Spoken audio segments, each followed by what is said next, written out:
AP cabinet సమావేశం కొనసాగుతుంది. 55కు పైగా అజెండా అంశాలపై చర్చిస్తుంది మంత్రివర్గం.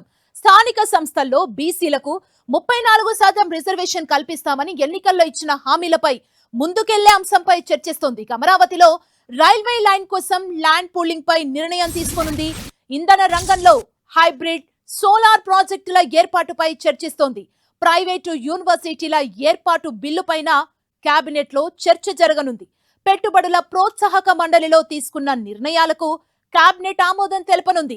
తిరుపతి, సూర్యలంక, కేసరపల్లి, కాకినాడలో స్టార్ హోటళ్లు ఏర్పాటు ప్రతిపాదనలకు మంత్రివర్గం పచ్చజెండా ఊపనుంది. ఇంధన రంగంలో హైబ్రిడ్, సోలార్ ప్రాజెక్టుల ఏర్పాటు ప్రతిపాదనలకు గ్రీన్ సిగ్నల్ ఇచ్చే ఛాన్స్ ఉంది.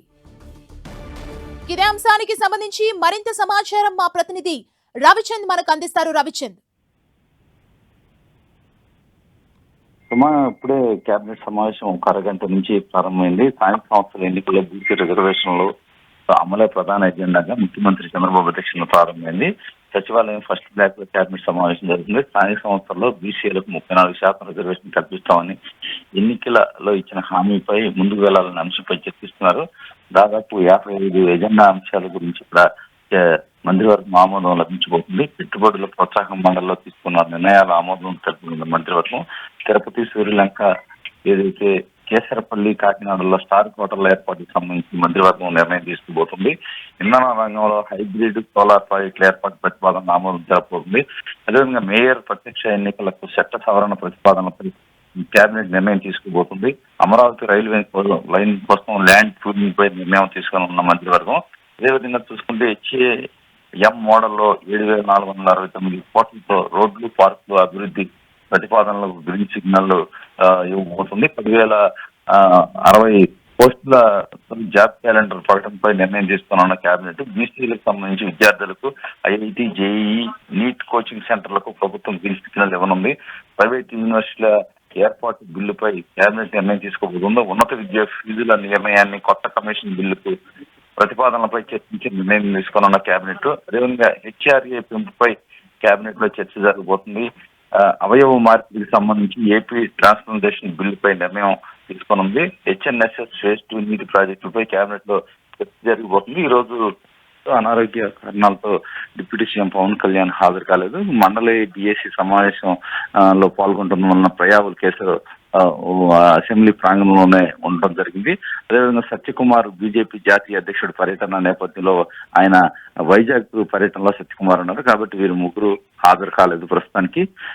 ఇవన్నీ అంశాలు, కీలకమైన అంశాలు. అదేవిధంగా ఏదైతే గవర్నర్ కోటాలో ఎమ్మెల్సీలపై నిర్ణయం తీసుకునే అవకాశం అయితే కనిపిస్తుంది. ఇప్పటికే 2 పేర్లు నామినేట్ చేస్తున్నట్టు తెలుస్తుంది. టీడీపీ సీనియర్ నేత వర్లరామయ్య పేరు, అదేవిధంగా అనంతపురం జిల్లాకు చెందిన అంగన్వాడీ జిల్లా అధ్యక్షురాలు రమాదేవి పేరు కూడా ప్రధానంగా ఇక్కడ వారిద్దరిని ఎంపిక చేసి గవర్నర్ కి పంపే అవకాశం అయితే మనకి కనిపిస్తుంది. ఈ విధంగా దాదాపు 55 అజెండాల పైన ఇక్కడ కేబినెట్లు అయితే ఉన్నాయి. అజెండా అయిన తర్వాత ఆ కేబినెట్ సమావేశం ముగిసిన తర్వాత మరలా అసెంబ్లీ శాసన మండలి ప్రారంభంగా సాగబోతున్నాయి. అంటే రవిచంద్, ప్రియారిటీ అంశాలు ఏమున్నాయి ఈ కేబినెట్ భేటీలో? ప్రధానంగా ఏ అంశాన్ని టార్గెట్ గా చర్చిస్తున్నారు? ప్రధానంగా బీసీలకు సంబంధించి కీలక నిర్ణయం అని చెప్పుకోవచ్చు. ఎందుకంటే సెప్టెంబర్ లో స్థానిక సంస్థల ఎన్నికలు జరపాలనేది ప్రభుత్వం ఒక నిర్ణయంగా మనకి కనిపిస్తుంది. ఈ నేపథ్యంలో బీసీలకు రిజర్వేషన్లకు సంబంధించి ప్రభుత్వం కీలక నిర్ణయం తీసుకోబోతుంది. ఇప్పటికే రాజీవ్ రంజన్ మిశ్రా సంబంధించిన కమిటీ రిపోర్ట్ కూడా ప్రభుత్వానికి ఇచ్చింది. ఈ నేపథ్యంలో బీసీలకు 34% రిజర్వేషన్లు ఇస్తామని ఎన్నికల్లో కూటమి పార్టీలన్నీ కూడా హామీ ఇచ్చాం, మేనిఫెస్టోలో కూడా పెట్టాయి.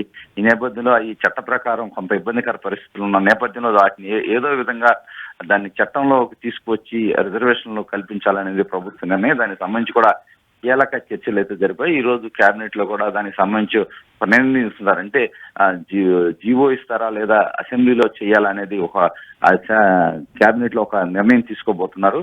ఒకవేళ కనుక ఏదైతే బీసీలకు 34% రిజర్వేషన్లు ఇచ్చి తీరుతామని అయితే కూటమి చెప్తుందో, ఒకవేళ చట్ట ప్రకారం ఇబ్బందికర పరిస్థితులు ఏదైతే అవి కూటమి పార్టీ తరఫున రిజర్వేషన్లు అమలు చేసే విధానం గురించి కూడా ఒక కీలక నిర్ణయం తీసుకునే అవకాశం ఉంది.